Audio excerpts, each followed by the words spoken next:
Avez-vous déjà vécu une nuit qui a tout changé? Une nuit où ce qui semblait être une soirée ordinaire s'est transformé en quelque chose que vous n'auriez jamais pu imaginer? Ce soir-là, dans mon appartement parisien silencieux, j'ai découvert que certaines frontières peuvent être franchies de manière totalement inattendue.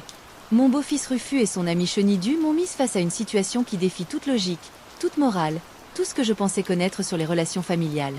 Ce qui a commencé comme un simple coup à ma porte au milieu de la nuit s'est terminé par une décision qui a changé ma perception de moi-même pour toujours.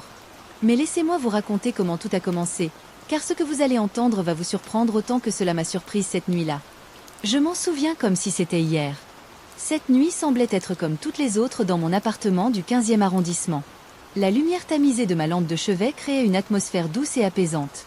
J'avais passé la soirée à lire un roman, une habitude réconfortante que j'avais développée depuis mon remariage avec Philippe, le père de Rufus. Dehors, Paris respirait son rythme nocturne habituel. Les bruits lointains de la circulation se mêlaient aux murmures occasionnels des passants dans la rue. Tout était parfaitement normal, parfaitement prévisible. Rufus était rentré plus tôt dans la soirée. Mon beau-fils de 23 ans avait toujours été un mystère pour moi. Depuis que j'étais entrée dans sa vie il y a 3 ans, il maintenait une distance respectueuse mais froide entre nous. Ce n'était pas de l'hostilité, non. C'était plutôt une sorte d'indifférence polie, comme si j'étais une colocataire temporaire plutôt qu'une figure maternelle. Chaque tentative de rapprochement se heurtait à un mur invisible. Il répondait à mes questions par des monosyllabes, évitait les conversations profondes et passait le plus clair de son temps enfermé dans sa chambre ou sorti avec ses amis. J'avais essayé de comprendre. Peut-être que la séparation de ses parents l'avait marqué plus profondément que son père ne le pensait. Peut-être qu'il voyait en moi une intruse dans sa relation avec Philippe. Ou peut-être était-ce simplement sa personnalité, ce monde intérieur dans lequel il se réfugiait et auquel personne n'avait accès. J'avais fini par accepter cette distance, me disant que le temps arrangerait les choses. Après tout, construire une relation familiale recomposée demande de la patience. Ce soir-là, alors que je m'apprêtais à éteindre ma lampe, je n'avais aucune idée que ma vie était sur le point de basculer. Philippe était en déplacement professionnel à Lyon pour toute la semaine. J'étais seule à l'appartement avec Rufus. Une situation habituelle qui ne m'inquiétait jamais. Pourtant, quelque chose dans l'air semblait différent cette nuit-là. Une tension imperceptible, comme l'électricité statique avant un orage. Mais je l'ai ignorée, attribuant cette sensation à ma fatigue. J'avais à peine fermé mon livre lorsque j'entendis la porte d'entrée s'ouvrir, suivie de voix masculines dans le couloir. Rufus n'était pas seul. Je reconnus immédiatement sa voix grave, mais il y avait quelqu'un d'autre avec lui. Leurs pas résonnaient dans l'appartement silencieux, accompagnés de rires étouffés et de conversations que je ne pouvais pas distinguer clairement. Je ne m'en souciais pas particulièrement. Rufus recevait souvent des amis, et tant qu'il ne faisait pas trop de bruit, cela ne me dérangeait pas. Quelques minutes plus tard, j'entendis des pas s'approcher de la cuisine. La curiosité me poussa à me lever et à enfiler ma robe de chambre en soie bordeaux. Lorsque je sortis de ma chambre, je les vis tous les deux dans la cuisine ouverte, fouillant dans le réfrigérateur. Rufus se retourna en m'entendant arriver et me salua d'un hochement de tête distrait. C'est alors que je le vis vraiment pour la première fois. Chenidu. Il était grand, bien plus grand que Rufus, avec une stature imposante qui remplissait l'espace autour de lui.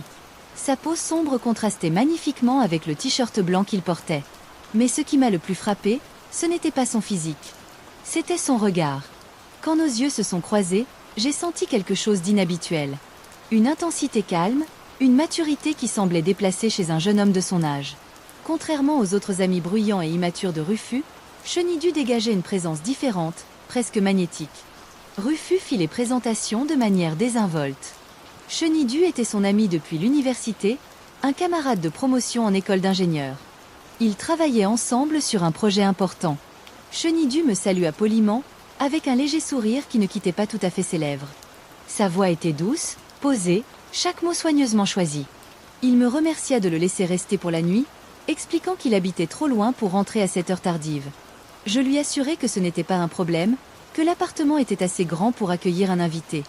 Mais pendant toute cette conversation banale et courtoise, je sentais son regard sur moi. Pas un regard déplacé ou irrespectueux, non. C'était différent. C'était comme s'il m'observait vraiment, comme s'il cherchait à comprendre qui j'étais au-delà des apparences. Cette attention me mettait mal à l'aise tout en éveillant une curiosité que je ne comprenais pas moi-même. Qui était vraiment ce jeune homme? Pourquoi sa présence me troublait elle autant? Ils prirent quelques bières et retournèrent dans la chambre de Rufus. Je les entendis parler pendant encore 1 heure avant que le silence ne s'installe enfin dans l'appartement. Je retournai me coucher, Mais le sommeil ne venait pas facilement. L'image de Chenildu restait gravée dans mon esprit, son regard calme et pénétrant me hantant d'une manière que je ne pouvais pas expliquer. Le silence de la nuit parisienne m'enveloppait complètement. J'avais finalement réussi à fermer les yeux, sentant le sommeil m'envahir lentement. Mon esprit dérivait vers ce lieu flou entre la veille et le rêve, où les pensées deviennent des images fragmentées et confuses. C'est alors que je l'entendis. Un son si léger que j'aurais pu l'imaginer. Toc, toc, toc. 3 coups délicats contre ma porte, à peine audibles dans le silence absolu de l'appartement endormi. Mon cœur fit un bond dans ma poitrine. Je me redressai légèrement, fixant la porte dans l'obscurité. Peut-être avais-je rêvé ? Peut-être était-ce simplement un bruit de la tuyauterie ou un craquement du parquet. Mais non. La poignée tourna lentement, très lentement, comme si quelqu'un hésitait à entrer. La porte s'ouvrit avec un grincement presque imperceptible, laissant entrer un rail de lumière provenant du couloir. Et là, encadré par la lumière dorée du corridor, se tenait Chenildu, seul. Son ombre s'étirait sur le sol de ma chambre, longue et déformée. Il ne bougeait pas, restant immobile sur le seuil comme une statue. Son visage était partiellement éclairé, révélant une expression que je ne pouvais pas déchiffrer. Calme, oui. Mais il y avait autre chose. Une détermination peut-être, ou une intention que je ne comprenais pas encore. Mon sang se glaça dans mes veines. Qu'est-ce qu'il faisait là ? Pourquoi entrait-il dans ma chambre au milieu de la nuit ? 1000 questions se bousculaient dans mon esprit tandis que je tirais instinctivement mon drap contre ma poitrine, comme pour me protéger. L'air dans la pièce sembla soudain devenir plus épais, plus lourd. Je sentais mon cœur battre si fort que j'étais certaine qu'il pouvait l'entendre depuis la porte. Il fit un pas en avant, refermant doucement la porte derrière lui. Pas complètement, juste assez pour créer une intimité dérangeante tout en laissant entrer suffisamment de lumière pour que je puisse voir son visage. Ses yeux étaient fixés sur moi avec cette même intensité que j'avais remarquée plus tôt dans la soirée. Mais maintenant, dans le contexte de ma chambre, au milieu de la nuit, cette intensité prenait une dimension totalement différente, inquiétante. Je voulais crier, demander ce qu'il faisait, mais ma voix resta coincée dans ma gorge. Une partie de moi était paralysée par la surprise et la confusion. Une autre partie, que je ne voulais pas reconnaître, était curieuse de savoir pourquoi il était là, ce qu'il voulait. Le silence entre nous était assourdissant, rempli de toutes les questions non posées et de toutes les tensions non exprimées qui flottaient dans l'air comme un brouillard invisible. Ma bouche était sèche. Je déglutis difficilement avant de réussir à articuler d'une voix tremblante que je reconnaissais à peine comme étant la mienne. « Est-ce que tout va bien ?» Les mots sortirent presque dans un murmure, comme si parler trop fort pouvait briser quelque chose de fragile dans cette situation déjà surréaliste. Mon cœur continuait de battre à tout rompre, résonnant dans mes oreilles comme un tambour de guerre. Chenildu resta silencieux pendant quelques secondes qui me parurent une éternité. Puis, avec un calme déconcertant, il répondit d'une voix douce et posée. Je n'arrivais pas à dormir. Il marqua une pause, laissant ses mots flotter dans l'air. Et je me suis dit que peut-être vous non plus. Son français était parfait, avec juste une légère intonation qui trahissait ses origines africaines. Chaque mot était prononcé avec une précision délibérée, comme s'il pesait soigneusement l'impact de ce qu'il disait.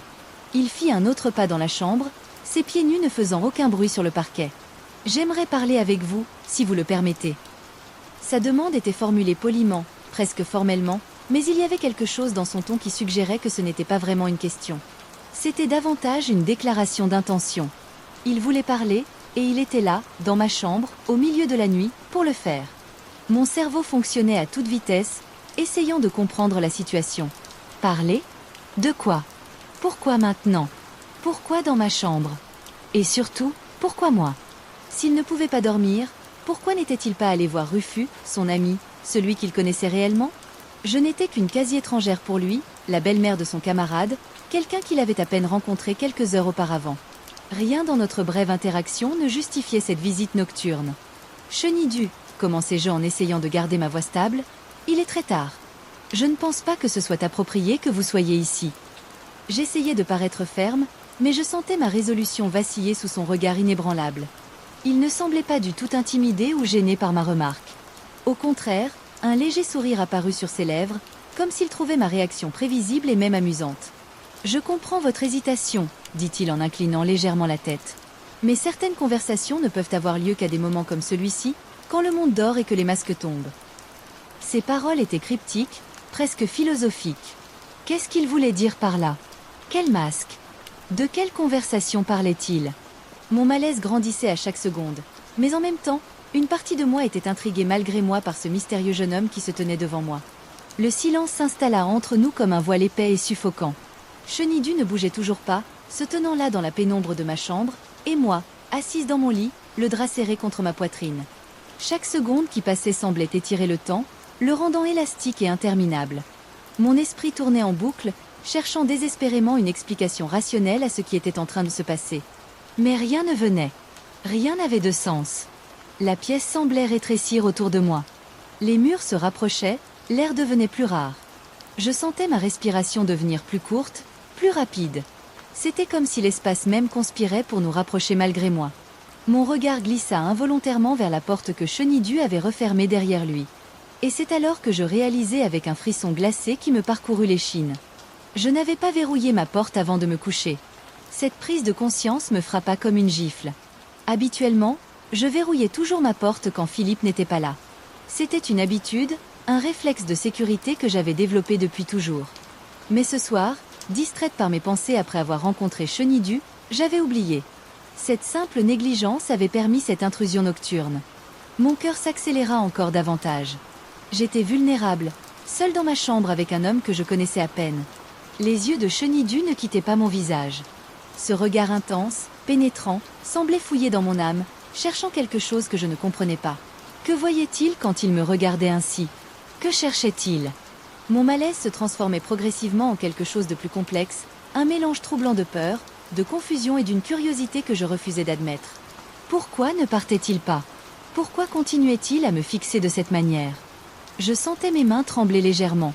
Ma bouche était toujours sèche, ma langue collée à mon palais. Je voulais lui ordonner de partir, de sortir immédiatement de ma chambre, mais les mots refusaient de sortir. C'était comme si une force invisible me paralysait, m'empêchant de prendre le contrôle de la situation. Je me sentais faible, vulnérable d'une manière que je n'avais jamais connue auparavant. Et le pire, c'est qu'une petite voix au fond de moi murmurait que je voulais savoir ce qui allait se passer ensuite. La tension dans la pièce était presque palpable, comme une corde tendue à l'extrême, prête à se rompre à tout moment.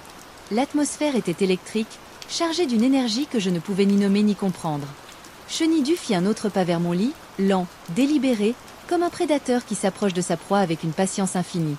Et moi, je restais là, figée, incapable de bouger, incapable de réagir, attendant de voir ce qui allait se passer, terrifiée et fascinée à la fois. Avant que je puisse rassembler assez de courage pour lui demander de partir, avant que je puisse trouver ma voie et reprendre le contrôle de la situation, quelque chose d'encore plus inattendu se produisit. Chenildu, avec un calme déconcertant, s'assit sur le bord de mon lit. Le matelas s'affaissa légèrement sous son poids, et je sentis le mouvement à travers les draps. Mon corps se raidit instantanément. Il était là, assis sur mon lit, au milieu de la nuit, comme si c'était la chose la plus naturelle du monde. Je reculai instinctivement, me pressant contre la tête de lit. Mon cœur tambourinait si fort que j'étais certaine qu'il allait exploser. « Chenildu, vous devez partir maintenant », réussis-je enfin à articuler, ma voix plus ferme cette fois, bien que toujours teintée de nervosité. C'est totalement inapproprié. Mais il se contenta de me regarder avec ce même sourire énigmatique, comme s'il savait quelque chose que j'ignorais. C'est alors que j'entendis d'autres pas dans le couloir. Mon sang ne fit qu'un tour. Quelqu'un d'autre approchait. La porte s'ouvrit plus largement, et mon cœur s'arrêta presque de battre quand je vis qui entrait. Rufus. Mon beau-fils se tenait là, dans l'encadrement de la porte, vêtu d'un simple pantalon de pyjama. Et ce qui me choqua le plus, ce ne fut pas sa présence inattendue, mais son expression. Il n'était pas surpris. Il n'était pas en colère. Il n'était même pas confus. Au contraire, Rufus semblait parfaitement détendu, presque amusé. Un sourire flottait sur ses lèvres tandis qu'il observait la scène devant lui, son ami assis sur mon lit et moi, pétrifiés contre la tête de lit. Il entra dans la chambre avec une désinvolture déconcertante, refermant la porte complètement derrière lui cette fois. Le déclic du verrou résonna dans la pièce comme un coup de tonnerre. Nous étions maintenant tous les trois enfermés dans ma chambre. « Rufus, qu'est-ce qui se passe ?» Ma voix était montée d'un ton, teintée de panique maintenant. « Pourquoi êtes-vous là tous les deux ?» Mais Rufus ne répondit pas immédiatement. Au lieu de cela, il contourna le lit et vint s'asseoir de l'autre côté, m'encadrant ainsi entre lui et Chenildu. Je me sentais prise au piège, coincée entre ces deux hommes qui se comportaient comme s'ils avaient orchestré toute cette situation. Et à en juger par leur comportement, c'était probablement le cas. Mon esprit refusait de comprendre ce qui était en train de se passer.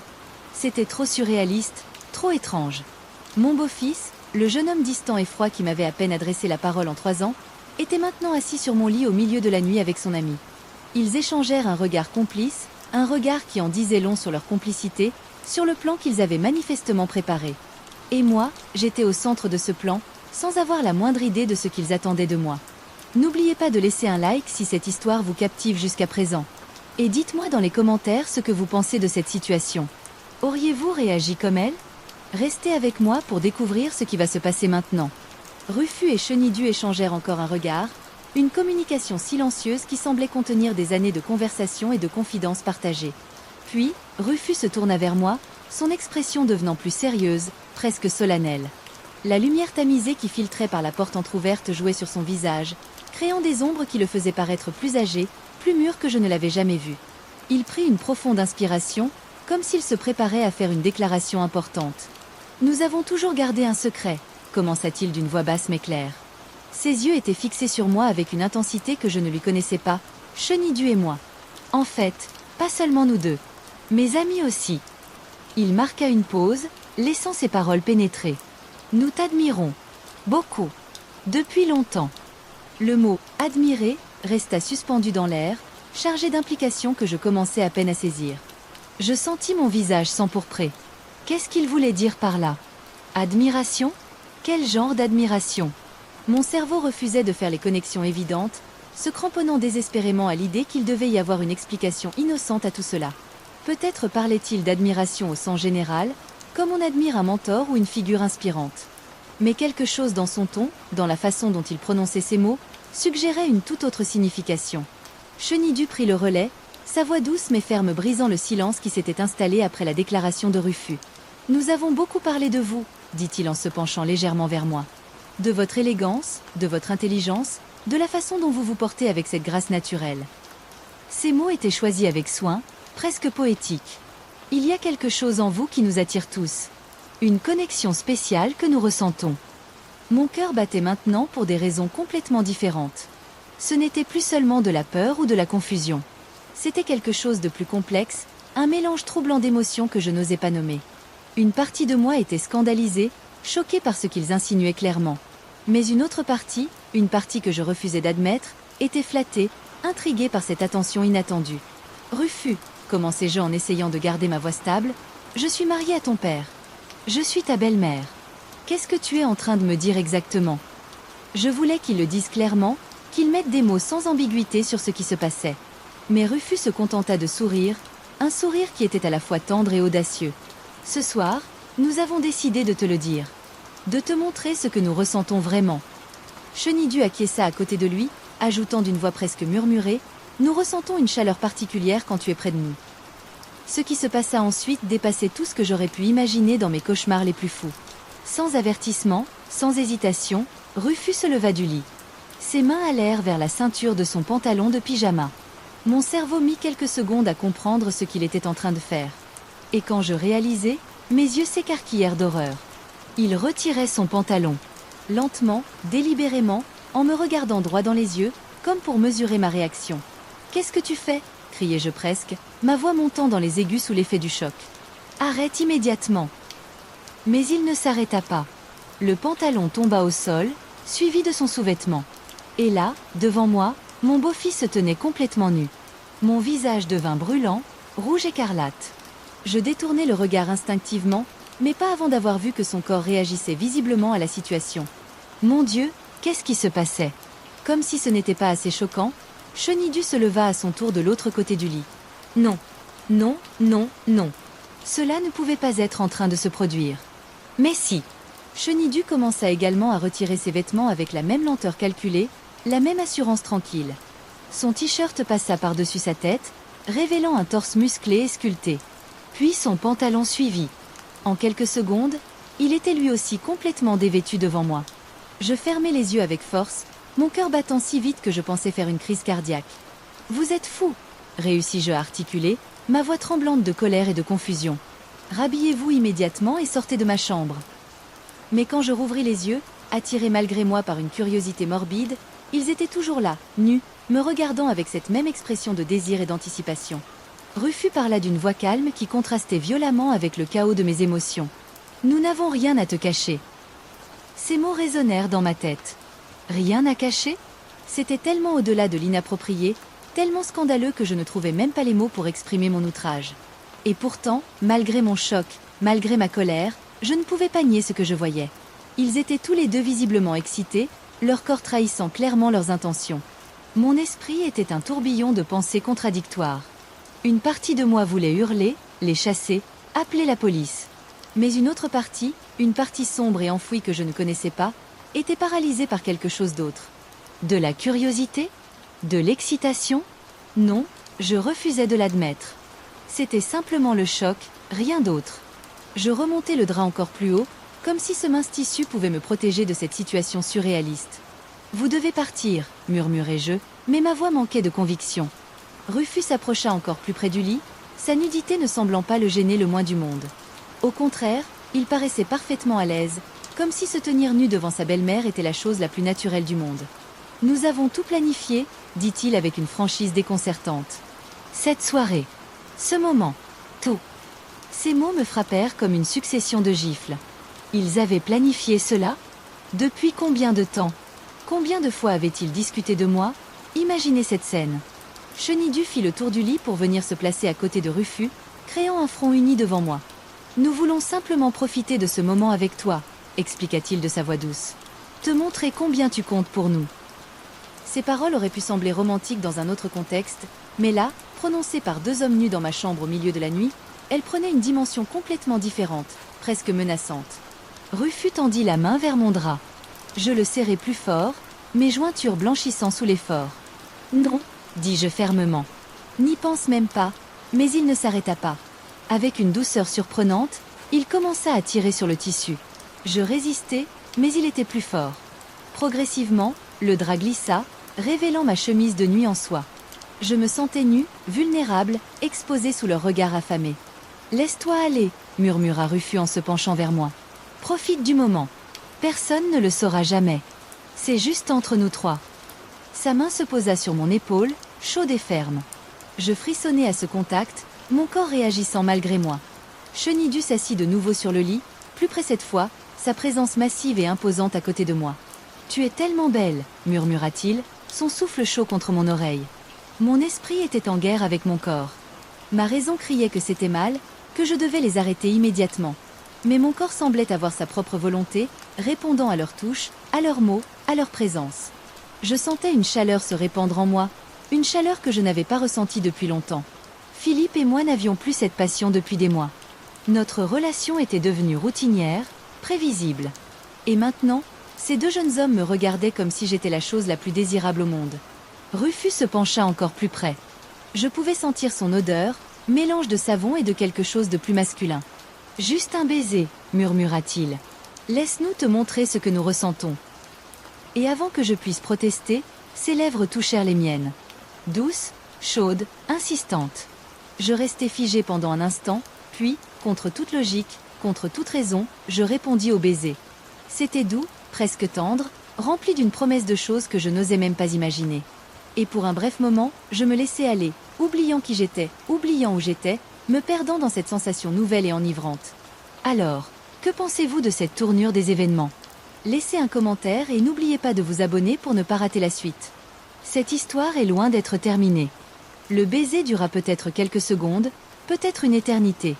Je ne sais plus. Le temps semblait avoir perdu toute signification dans cette bulle irréelle où je m'étais laissé entraîner. Mais soudain, comme si quelqu'un avait allumé une lumière dans mon esprit embrumé, la réalité me frappa de plein fouet. Qu'est-ce que j'étais en train de faire? C'était mon beau-fils. Le fils de l'homme que j'avais épousé. Et son ami, un quasi-étranger. J'étais en train d'embrasser Rufus pendant que Chenidu nous observait, nu, attendant son tour. Je repoussai Rufus brusquement, mettant fin au baiser. Mon cœur battait toujours la chamade, mais maintenant c'était pour des raisons différentes. La honte m'envahit comme une vague glacée. Comment avais-je pu laisser cela arriver?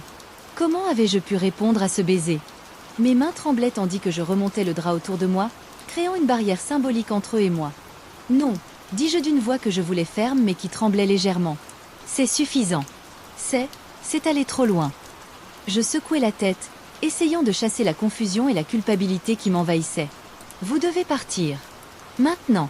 Tous les deux. Je les regardai l'un après l'autre, cherchant à faire passer toute ma détermination dans ce regard. Je ne pouvais pas laisser cela continuer. Je ne voulais pas savoir jusqu'où ils avaient prévu d'aller avec leur plan. Rufus recula légèrement, une expression de déception traversant son visage. Chenidu, quant à lui, resta immobile un moment, comme s'il essayait de décider s'il devait insister ou accepter mon refus. Le silence dans la chambre était lourd, chargé de tension et de désir inassouvi. Je pouvais voir dans leurs yeux qu'ils avaient espéré plus, beaucoup plus. Mais j'avais tracé une ligne, et je n'avais pas l'intention de la franchir davantage. S'il vous plaît, ajoutai-je plus doucement, mais avec fermeté. Rhabillez-vous et sortez de ma chambre. Ce qui s'est passé ici ce soir ne doit plus jamais se reproduire. Ma voix était maintenant plus assurée, portée par la certitude que je faisais le bon choix. Oui, une partie de moi avait été tentée. Oui, une partie de moi avait ressenti quelque chose dans ce baiser. Mais je n'étais pas cette femme. Je ne voulais pas devenir cette femme qui trahit son mari avec son beau-fils et son ami. À ma grande surprise, ils ne protestèrent pas. Peut-être avaient-ils vu la détermination dans mes yeux. Peut-être avaient-ils compris que j'avais atteint ma limite. Rufus ramassa son pantalon de pyjama et commença à se rhabiller, suivi de Chenidu qui récupéra ses vêtements du sol. Le processus sembla durer une éternité, chaque mouvement amplifiant mon malaise et ma gêne. Je gardai les yeux fixés sur mes mains, refusant de les regarder. Une fois habillés, ils se dirigèrent vers la porte. Rufus se retourna une dernière fois, son expression illisible dans la pénombre. « Nous sommes désolés, dit-il simplement. Était-il vraiment désolé? Ou regrettait-il simplement que leur plan n'ait pas abouti? Je ne répondis pas, me contentant de hocher la tête. Chenidu ne dit rien, mais son regard croisa le mien une dernière fois, et j'y vis une lueur de respect mêlée à une déception évidente. La porte se referma derrière eux avec un clic doux. Je restai immobile dans mon lit, le drap toujours serré contre ma poitrine, essayant de comprendre ce qui venait de se passer. Mon cœur battait encore rapidement, mais maintenant c'était un mélange de soulagement et d'une étrange tristesse que je ne voulais pas analyser. Je tendis la main vers la porte et tournai enfin le verrou, le geste que j'aurais dû faire des heures plus tôt. Je me rallongeai dans mon lit, fixant le plafond dans l'obscurité. Le goût du baiser de Rufus persistait encore sur mes lèvres, un rappel troublant de ma faiblesse momentanée. Mais j'avais dit non. J'avais respecté mes propres limites. Et dans ce chaos émotionnel, cette certitude était la seule chose à laquelle je pouvais me raccrocher. J'avais été tentée, oui. J'avais vacillé, oui. Mais finalement, j'avais fait le bon choix. Le sommeil ne vint pas facilement cette nuit-là. Mon esprit rejouait en boucle chaque moment de cette rencontre surréaliste. Les questions se bousculaient. Que se passerait-il le lendemain matin? Comment pourrais-je regarder Rufus en face? Et Philippe, devais-je lui en parler? Probablement pas. Certains secrets sont trop lourds à partager, trop dangereux pour la paix d'un foyer. Non, cette nuit resterait entre ces murs, enfouie profondément dans ma mémoire, un moment de faiblesse que je m'efforcerais d'oublier. Mais je savais, au fond de mon cœur, que je ne l'oublierais jamais vraiment. Cette nuit avait changé quelque chose en moi, avait révélé une partie de moi-même que je ne connaissais pas. Et tandis que les premières lueurs de l'aube commençaient à filtrer par les rideaux, je fermais enfin les yeux, épuisée émotionnellement et physiquement, me demandant qui j'étais vraiment et ce que cette nuit disait de moi.